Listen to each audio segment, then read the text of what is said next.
সম্মানিত ভাইরা, আসরের নামাজ আসন্ন, আরো অনেক বক্তা ছিলেন, তাদেরকে আমরা দিতে পারি নাই, আমরা দুঃখিত। এই জন্য আমার লম্বা কথা বলার সুযোগ নেই। যারা এখানে কথা বলেছেন তারা আমার মনের কথাগুলোই তুলে ধরেছে।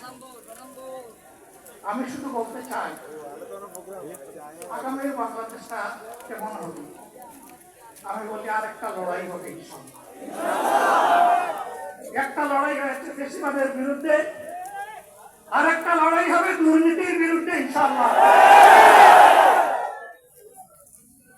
এই দুর্নীতির মূল উৎপাদন করার জন্য যা দরকার, আমরা তারুণ্য এবং যৌবনের শক্তিকে একত্রিত করে সেই লড়াইয়েও ইনশাআল্লাহ বিজয় লাভ করব। প্রিয় ভাইরা,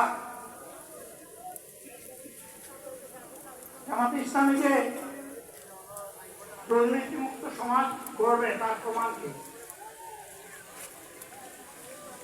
প্রথম প্রমাণ হচ্ছে